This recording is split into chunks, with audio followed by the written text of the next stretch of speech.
hari ini baru dibombastiskan. Kan kalau bukan hari ini istrinya public figure, boleh nggak berita ini buat? Nggak mungkin juga.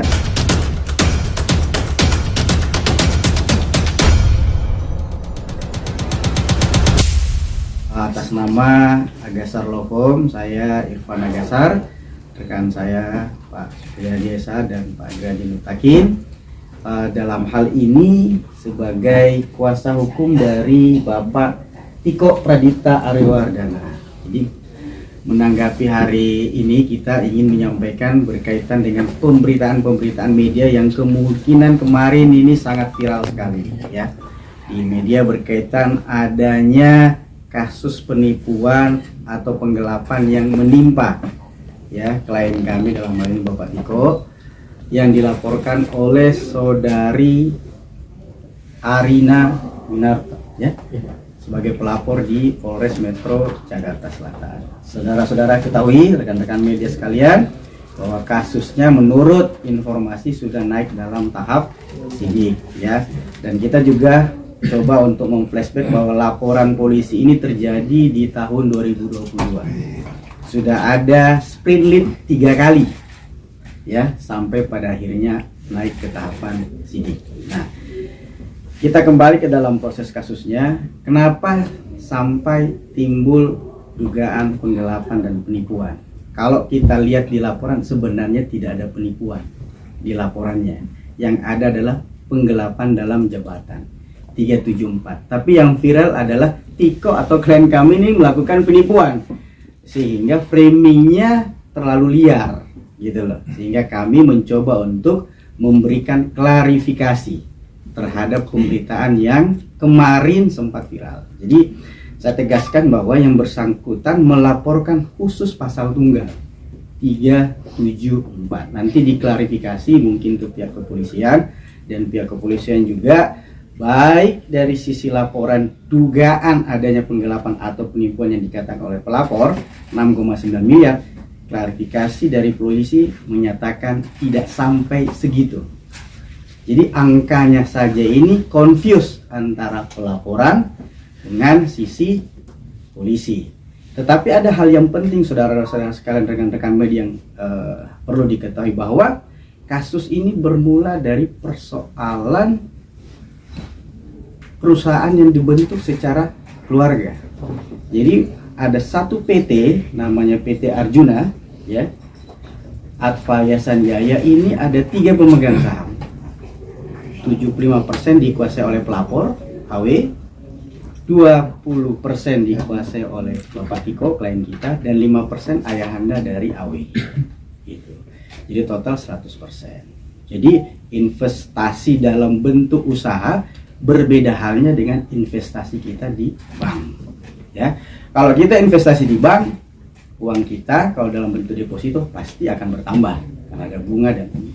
Tapi kalau dalam bentuk usaha, ya tentu tergerus dengan biaya sewa, tergerus dengan biaya karyawan, supplier, apalagi bisnisnya ini dibuka dengan sistem kekeluargaan dan sifatnya pelaporannya itu ya dulu kan masih suami istri ya.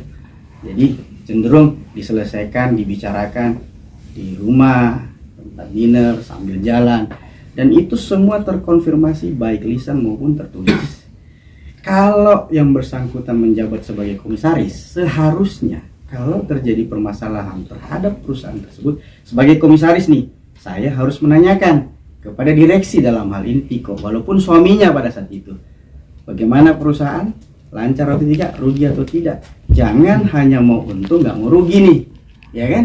Kalau dia menjalankan posisinya dalam motivasi laporan polisi di Polres sebagai komisaris, kita bertanya, Anda sebagai komisaris pada saat itu sudah menjalankan fungsi sebagai komisaris atau tidak? Sudah pernah meminta pertanggungjawaban atau menanyakan perihal laporan hari ini ke polisi bahwa perusahaan rugi, ada penggelapan? Nggak pernah ada proses-proses seperti itu. Kalau motivasinya dia melaporkan sebagai pemegang saham, karena dia pemegang saham, apakah pernah Anda meminta pertanggungjawaban direksi, dalam hal ini klien kita, dalam rapat umum pemegang saham? Itu perlu, karena kita membuat satu PT. Undang-undang PT jelas, kalau ada hal-hal tertentu, organ tertingginya adalah rapat umum pemegang saham. Ini sama sekali tidak pernah dilakukan.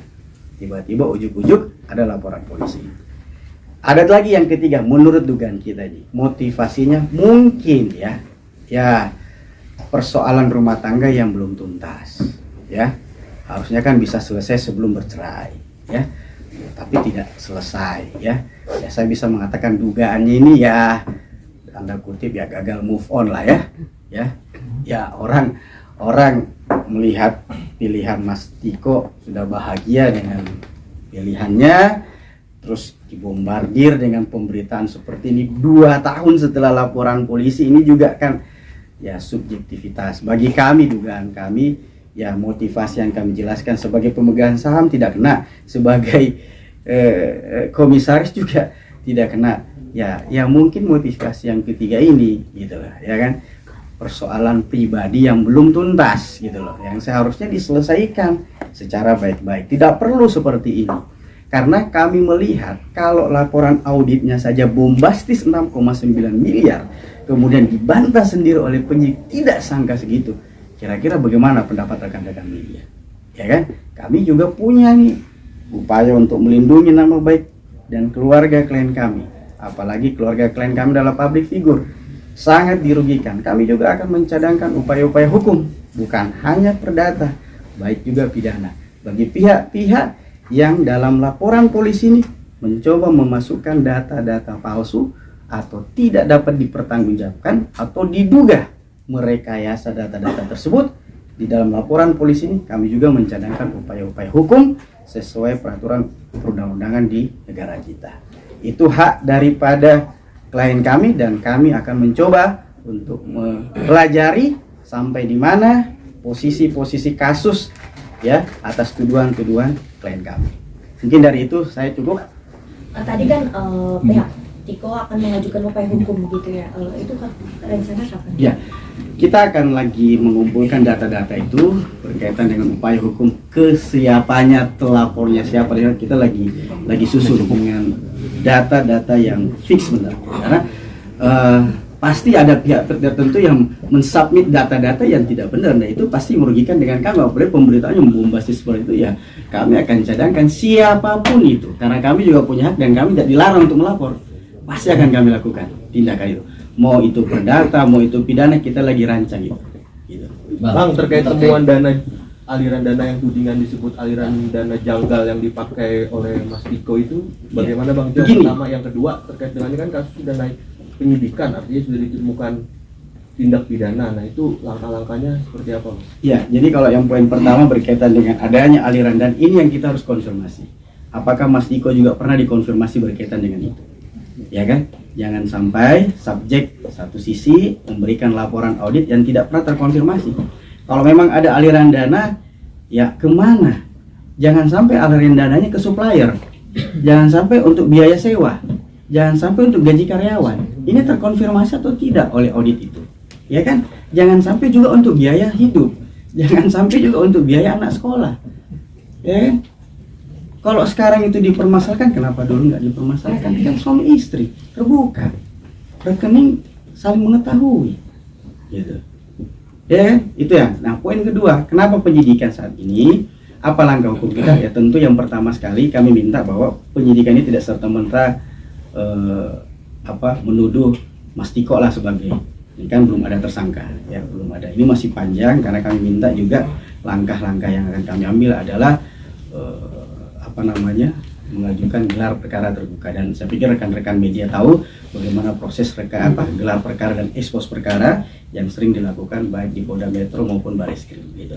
Karena ini sifatnya Polres Metro, tentu kami minta digelar di Polda Metro karena wilayah dari Polda Metro Jaya.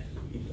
Bang, dari pihak sebelah kan mencatatkan ada 69 kerugian. Kalau dari pihak Atiko sendiri ada catatan kerugian itu nggak? Terus yang kedua, perusahaannya saat ini masih beroperasional atau seperti apa? Begini, kalau laporan berdasarkan informasi klien kita, laporan rugi laba itu pasti ada, ya kan? Laporan kerugian itu pasti sudah disampaikan dan akhirnya perusahaan restoran itu tidak sanggup lagi beroperasi dan tutup, ya. Tentu itu sudah dilaporkan. Tidak mungkin masih kondisi suami istri kok ini perusahaan itu masih ada. masih restoran itu masih jalan pada saat itu. Saat ini sudah berpisah dan itu restoran sudah tidak jalan. Tapi existing badan hukumnya masih sampai saat ini. Kalau berkaitan dengan rugi, catatan dari klien kami, ya ruginya pasti ada, ya kan? Karena memang namanya restoran itu tidak semudah kalau ya restoran kayak kaki lima mungkin ya segmennya gampang dihitung ya, tapi kan restoran yang middle up, jadi agak sulit untuk berkompetisi dengan restoran-restoran lainnya. Jadi butuh mungkin waktu 5 tahun, butuh 10 tahun untuk eksis ya. Ya sepanjang itu ya kita harus mengeluarkan biaya, ya itulah adalah resiko bisnis. Kalau nggak mau berbisnis ya jangan keluarin duit, ya cukup tabung di bank, kan uangnya bertambah, bunganya ada, uangnya aman gitu. Jadi kan yang dituntut uang saya, modal saya gimana, ya kan? Ya sama-sama bikin modal, dan sampai hari ini sebagai catatan Mas Tiko itu masih membayar supplier yang ditunda sebagai bentuk pertanggungjawaban pemegang saham. Kalau kubu sebelah kan udah nggak mau tahu. Oh Mas Tiko masih bayar ses dari gajinya, masih dipotong untuk bayar itu. Jadi sebagai bentuk pertanggungjawaban itu dihitung nggak nih dalam audit itu? Ya kan? Harusnya kan di challenge juga itu untuk dipertanyakan, Mas Tiko ini masih membayar sampai saat ini, masih ada pengurangan ke bank, ke supplier itu, dan itu harus diperiksa utuh oleh pihak penyidik.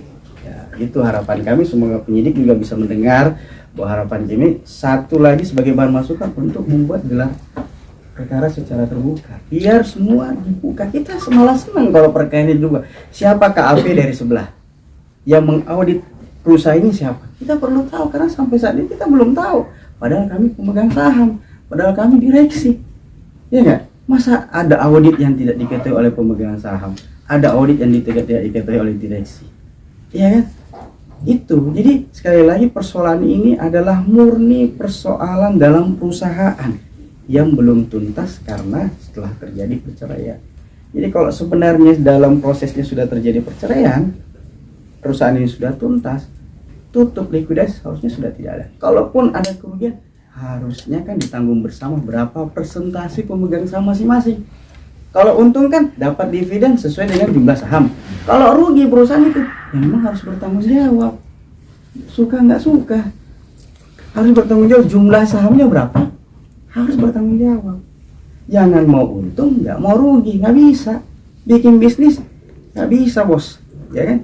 Kira-kira itu. Bang Irfan, ini kan kalau kita baca konstruksinya adalah petunjuk awalnya dari audit eksternal. Ya. Dan pernyataan dari Kasat sendiri sudah memanggil klien Bang Mas Irfan. Artinya bahwa itu sudah terkonfirmasi mengenai audit itu. Ya, petunjuk itulah yang akhirnya menjadikan perkara ini naik. Nah, pertanyaannya adalah, apakah betul itu tidak terkonfirmasi ke Mas Irfan? Tidak terkonfirmasi. Saya sampaikan bahwa audit yang disampaikan oleh pelapor ya kepada maupun yang diajukan oleh pihak kepolisian belum pernah ada pemeriksaan kepada, menurut informasi klien kami ya. Oke. Belum ada konfirmasi berkaitan dengan angka. Kalau di dalam BAP agak sulit bos. Gimana? Karena kan data kita tidak punya nih. Oke. Ya kan, semuanya ada di pelapor, ya kan? Kami juga minta datanya kita buka bareng-bareng, nggak apa-apa.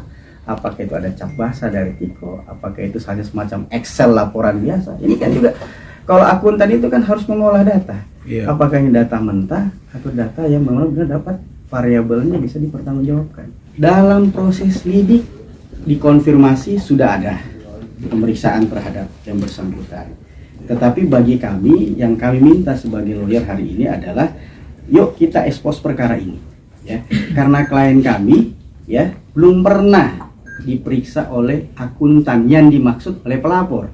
Harusnya kan klien kami sebagai direksi ya, kalau memang sumber datanya dari Mas Tiko, harusnya dikonfirmasi oleh akuntan publik, benar nggak data ini, valid nggak data ini, ya kan?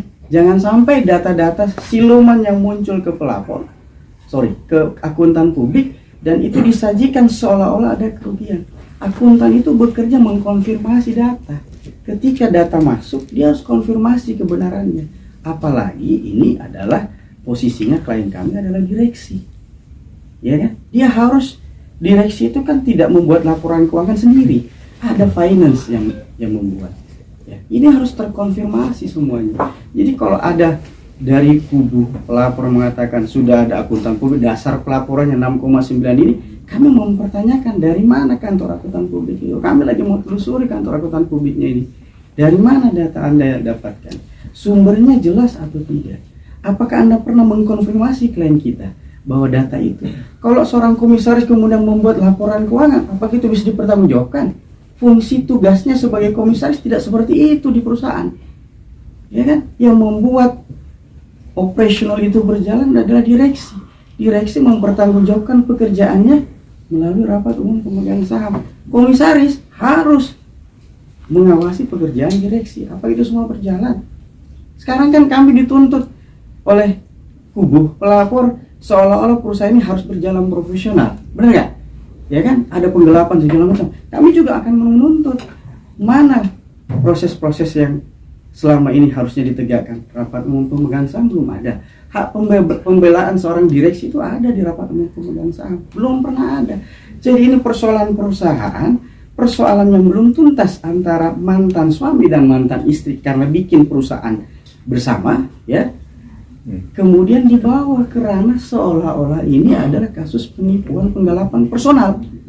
Berbeda konstruksi pidana 372 dan 374. Kalau 372 itu personality penggelapannya, tapi kalau penggelapan dalam jabatan benar-benar harus hati-hati karena konstruksinya dalam jabatan nih. Harus diadili dulu lewat rapat umum pemegang saham. Dan perusahaan ini sampai sekarang existing sebagai badan hukum di Dirjen AHU. Belum pernah dibubarkan, likuidasi, belum pernah ada pernyataan PKPU atau pilot. Jadi sampai saat ini perusahaan ini masih eksis.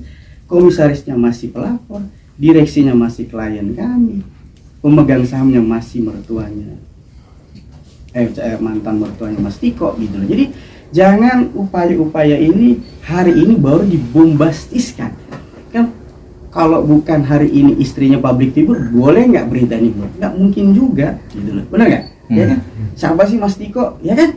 Kalau bukan istrinya public figure ya nggak mungkin juga sih. Dan 2 tahun ini rentetannya kenapa nggak dibombastis di 2022? Ya kan ini pertanyaan gitu. Kenapa harus sekarang? Ya. Nah, perbedaan audit antara pelapor dengan polisi sendiri ini sudah di confuse. Jalan tengahnya kita audit bareng nih. Di sini punya audit sendiri polisi.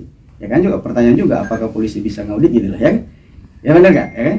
Itu saya percaya dengan pihak kepolisian proses ini akan berjalan netral, ya. Permintaan kami sudah juga menyurat kepada Polda Metro, ya, kami tembuskan ke Barreskrim untuk minta gelar perkara terbuka, ya.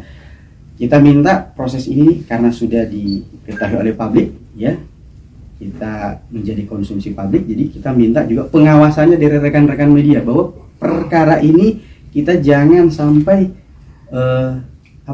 menzolimi, ya. Ada persoalan yang seharusnya masih ranahnya itu persoalan private perdata, tapi kemudian dibawa ke ranah pidana.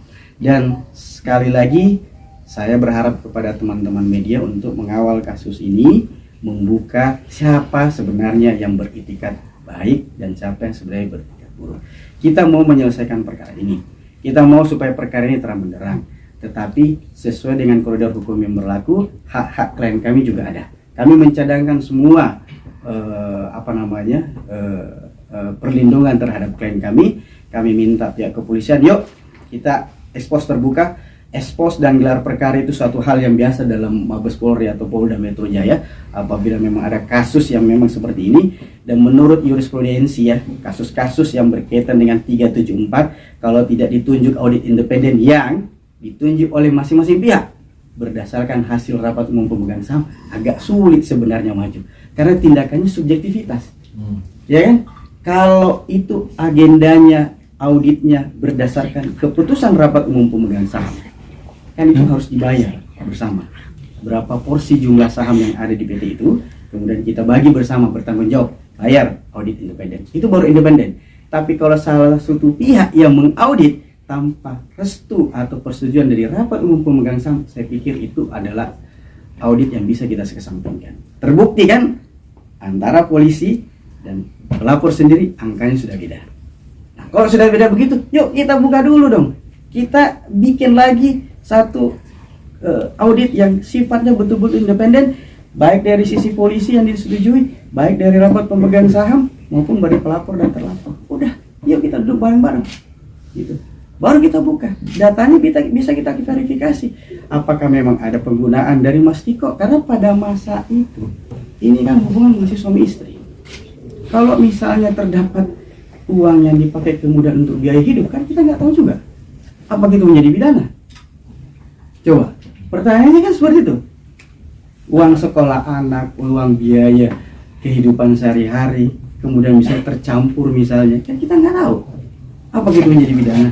Masa kalau sudah diceraikan, ya kamu harus tuntut pidana kami, ya kan?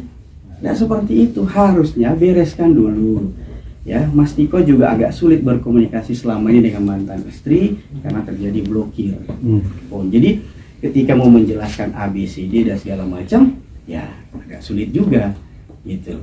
Jadi kami minta juga proses ini tolong sekali lagi dikawal oleh teman-teman media, jangan sampai ada penggiringan opini, karena sekali lagi kami jaga keluarga Mas Tiko, ya, karena yang bersangkutan juga baik bagaimana sudah jadi public figure, dia punya hak-hak private yang saya juga harus jaga sebagai lawyer.